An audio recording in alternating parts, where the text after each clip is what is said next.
Dr. James Dobson, one of the most influential voices in modern American Christianity and founder of Focus on the Family, has died at the age of 89. His passing on Thursday, August 21, 2025, was confirmed by the Dr. James Dobson Family Institute.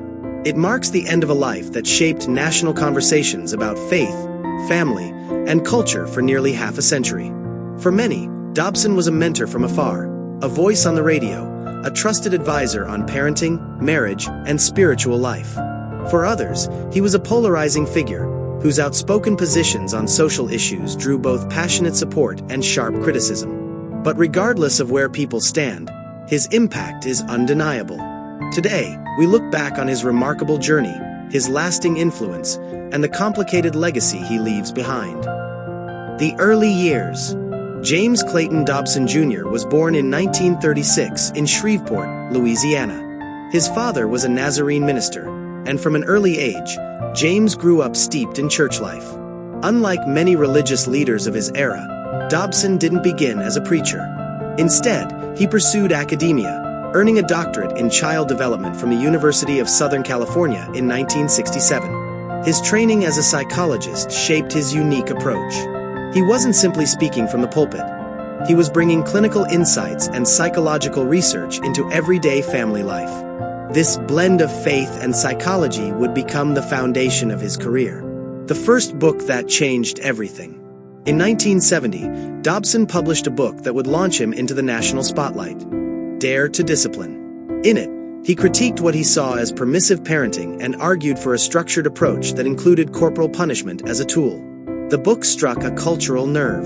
Parents searching for guidance in a rapidly changing society found Dobson's tough love philosophy appealing. The book sold millions of copies and was followed by others. What Wives Wish Their Husbands Knew About Women, 1975. The Strong-Willed Child, 1978. When God Doesn't Make Sense, 1993. Bringing Up Boys, 2001. Bringing Up Girls, 2010, and many more. Over his lifetime, Dobson authored or co-authored more than 70 books, many of which became staples in Christian households across America. Segment 3, Radio, Focus on the Family, and Global Reach. Dobson's publishing success soon led to something even larger. In 1977, he launched a radio show that quickly gained traction. That same year, he founded Focus on the Family, a non-profit ministry based in California that later relocated to Colorado Springs. What started as a small operation soon became a multimedia empire. At its height, Focus on the Family had a budget exceeding $140 million, published multiple magazines, produced films, and broadcast radio shows on thousands of stations. His voice was heard daily in millions of homes across more than 160 countries, translated into 27 languages. Dobson was eventually inducted into the National Radio Hall of Fame, cementing his status as one of the most recognized Christian broadcasters in history. As one former colleague put it, if you had a radio in the 1980s or 1990s, you could almost always find James Dobson on the dial. Stepping into politics. As Dobson's influence grew, so did his involvement in public life. In 1981, he founded the Family Research Council, which quickly became one of the leading voices for conservative Christian activism in Washington, D.C. From that point forward, Dobson was more than an author or counselor. He became a political force. Over the decades, he advised 5 U.S. presidents, from Ronald Reagan to Donald Trump.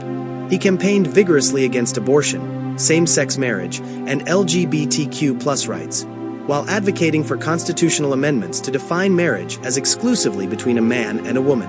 In a 1999 essay, Dobson wrote, "What's at stake at this stage in our history is profoundly more significant than the whims of politics. Hanging in the balance is the essence of the Christian faith: purity, reverence for life, family stability, love for God, and receptivity to the gospel itself. We are the custodians, the stewards, of this precious heritage. We can't afford to tremble now." This message captured his view of political involvement not as optional, but as a spiritual responsibility. Dobson's rise to political influence, however, came with sharp controversy. For his millions of followers, Dobson was a guiding light. Gary Bauer, senior vice president at the Dr. James Dobson Family Institute, praised him as a pioneer, a man of deep conviction whose voice shaped the way generations view faith, family, and culture. Political organizer Ralph Reed remembered Dobson as a constant companion. "I'd be out there somewhere, and I could go to the AM dial, and there was never a time, day or night, when I couldn't find that guy. There will probably never be another one like him." But for many others, particularly advocates for LGBTQ+ rights, Dobson represented a painful force of opposition. His support for conversion therapy and his fierce campaigns against LGBTQ+ equality left lasting scars. Critics argue that his teachings fostered environments where many felt rejected or shamed. Colorado Springs, home to Focus on the Family, became a hub for evangelical activism, but also a flashpoint for national debates over religion and politics. To his detractors, Dobson's influence was not just spiritual, it was political, and it was divisive. Even after stepping down from Focus on the Family in 2010, Dobson did not retire quietly. He launched Family Talk, a new radio ministry, and continued broadcasting daily messages. Through the Dr. James Dobson Family Institute, he remained a powerful voice in evangelical circles well into his 80s. His health became more fragile in recent years, but his dedication to what he saw as his mission never wavered. Interviews, recordings, and statements continued to flow, keeping him active in public conversations until very close to the end of his life. Remembering his legacy. The response to Dobson's passing has been as multifaceted as his career. Supporters see him as a man who strengthened marriages, rescued families in crisis, and gave parents practical tools to raise their children. His books and broadcasts are credited with saving relationships, deepening faith, and guiding generations through uncertain times. His critics, however, remember a figure whose influence extended into public policies that they believe marginalized communities and stifled inclusivity. In this way, Dobson's legacy is deeply complex, marked by profound devotion, great influence, and enduring controversy. His family and final farewell. James Dobson passed away in Colorado Springs, the city where his ministry had grown into a worldwide operation.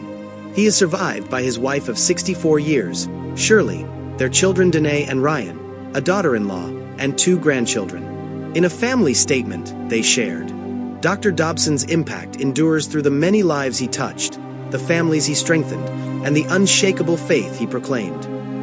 For those who admired him, his passing is the end of an era.